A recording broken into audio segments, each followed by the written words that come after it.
is one of the southernmost states in the U.S. It is home to about 4.66 million people. 2 to 3 million of those people live on the southeastern coast of the state. New Orleans was founded in 1718.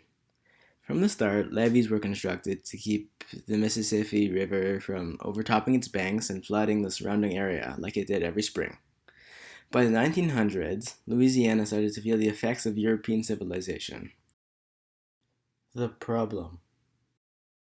The southeastern part of Louisiana is being heavily impacted by climate change. To be more precise, relative sea level rise is what is affecting Louisiana most. Louisiana is experiencing the most severe wetland and barrier island erosion in North America. Louisiana is experiencing the highest relative sea level rise rate at 1.04 centimeters per year. You need two things for relative sea level rise to be considered relative sea level rise: vertical land movement and changes in level of ocean surface. Things that could cause vertical land movement is human factors like groundwater and oil extraction.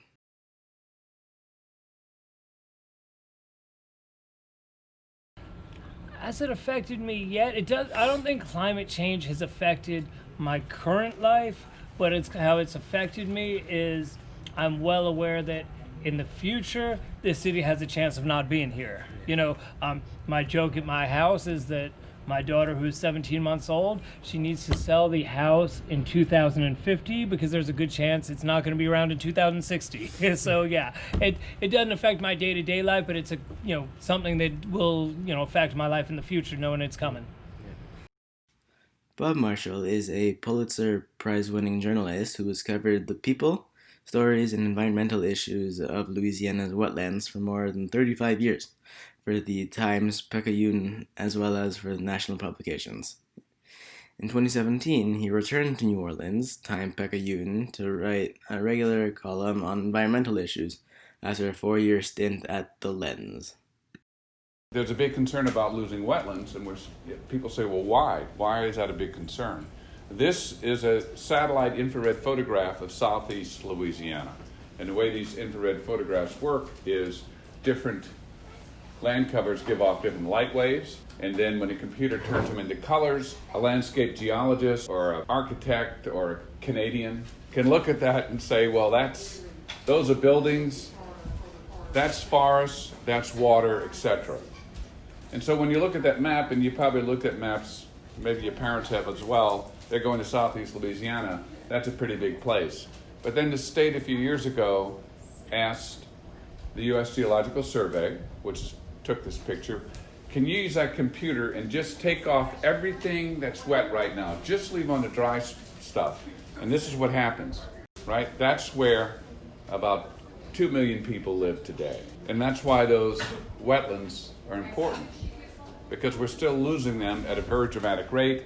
We're just going to be two little fingers of land sticking out into the Gulf of Mexico, barely speed bumps for storm surge. This is also an economic disaster that's rushing towards the United States because 50% of the nation's refining capacity is in this area.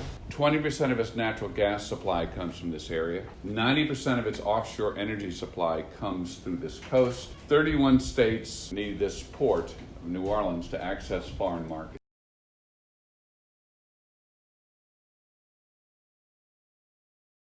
Again, the oil and gas industry will be one of the people who are causing the climate change, so they're too financially hooked in to be the ones who are fighting it. And this city, Louisiana itself, is run by, the only money we have coming in is the oil and gas industry. So we will be one of the last people who actually ever agree to do anything about oil and gas, because that would basically be, cutting off the financial nose to save the face.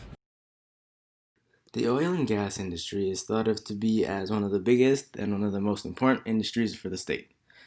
But it is also the biggest contributor to climate change and why the southern portion of the state is going underwater. Southeast Louisiana has lost 2,000 square miles of territory in the last 80 years.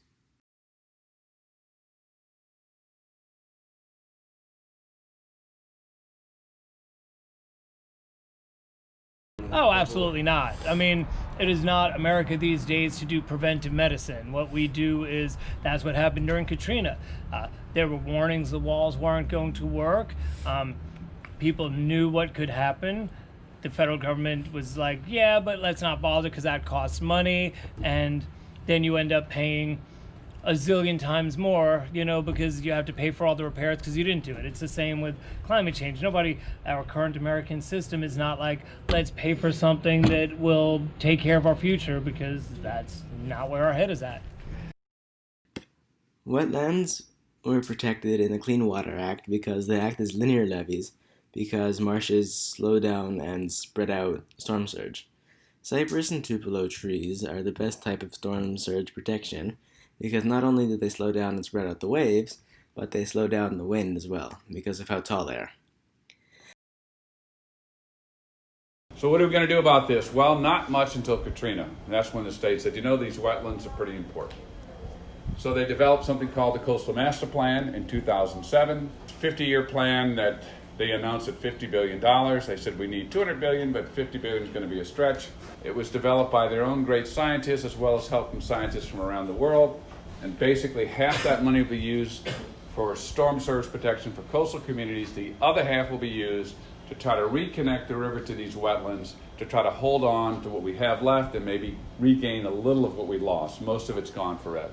So how do we regain those wetlands? The first way, basically pump and dump, mining sediment from the rivers and from offshore and pumping it into these low areas right around here and along the beach fronts that have been sinking.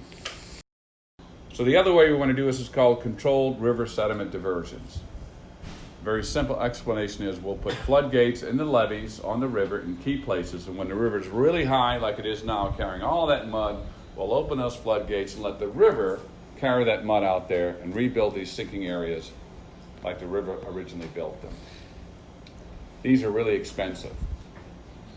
First one that's going to be built upriver here is going to cost about $1 billion, but once they're built, they can rebuild land as long as the river is running, right? We know this will work because of lots of computers. At this point, we know that the oil and gas industry is a very important piece for the U.S. economy and the Louisiana economy, which means for the U.S. to stop relying on the oil and gas industry is out of the question. First off, I propose that we make tighter rules for the oil and gas companies so that they can stop destroying the wetlands, because as we found out from Bob Marshall, they are a very important piece to stopping climate change in that area. Secondly, we need to make the Coastal Master Plan more affordable because Louisiana is one of the poorer states of the country. So if we just increase funding from the federal government to the Coastal Master Plan, we could save a lot of area around Louisiana from being covered by water. The stakeholders in this problem are the residents of southeastern Louisiana, the federal government, the Louisiana government, and the oil and gas industry.